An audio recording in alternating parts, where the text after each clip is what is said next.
प्यारी साध संगत जी, राधा स्वामी जी।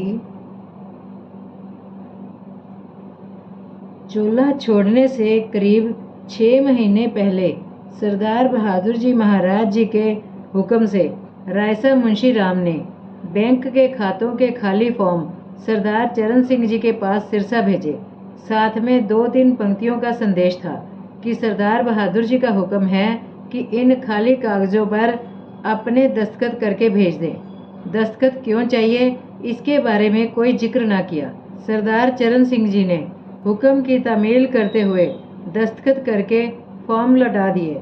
फॉर्म आने पर सरदार बहादुर जी महाराज ने बैंकों में डेरे के सब खातों में, जो कि आपके नाम थे,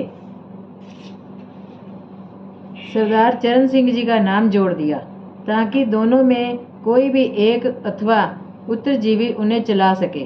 सितंबर 1951 में सरदार चरण सिंह जी को चुनाव में खड़े होने के लिए कांग्रेस की ओर से टिकट पेश किया जा रहा था। आप अपने पिता सरदार हरबंस सिंह जी तथा ताया जी सरदार बचिंत सिंह जी के साथ डेरे तशरीफ लाए। आपके पिताजी ने सरदार बहादुर जी महाराज जी से अर्ज की, हजूर, चरण सिंह चुनाव में खड़े होना चाहते हैं। कांग्रेस के नेता इनको टिकट देना चाहते हैं। अगर इजाज़त हो तो टिकट मंजूर करके चुनाव लड़ें। ये सुनकर सरदार बहादुर जी महाराज एकदम उठकर बैठ गए और नाराज़गी भरे शब्दों में सरदार चरण सिंह जी से बोले, नहीं, हरगिज़ नहीं, ये लाइन तुम्हारे लिए नहीं है। छोड़ो इस ख्याल को। तुम देखो अभी हजूर महाराज जी की क्या मौज है। इस पर सरदार चरण सिंह जी ने हुक्म के आगे सिर झुका लिया और चुनाव में खड़े होने से इनकार कर दिया।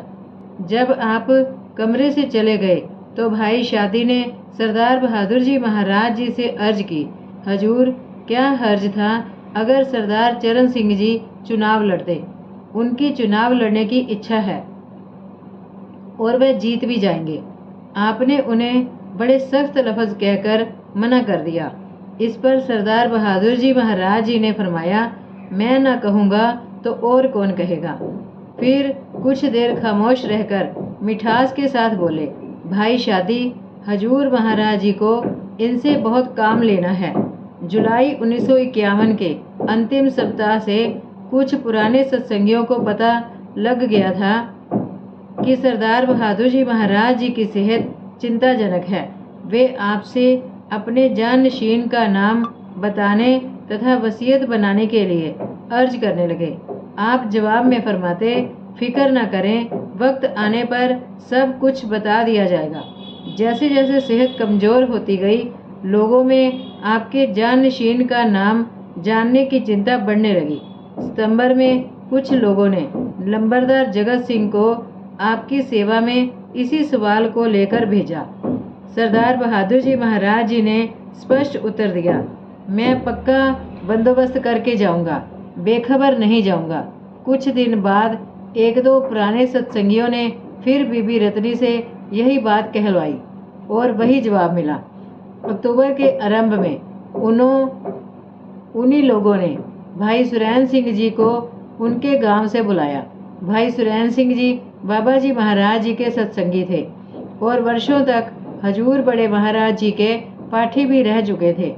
भाई सुरैन सिंह जी ने अर्ज की, हजूर, आपकी सेहत अच्छी नहीं है, कुछ अपने बाद का इंतज़ाम कर लें। सरदार बहादुर जी ने उत्तर दिया, भाई साहब, इन लोगों ने आपको यूं ही तकलीफ़ दी है। मैंने इनसे कह दिया है कि पक्का और बहुत अच्छा इंतज़ाम करके जाऊंगा।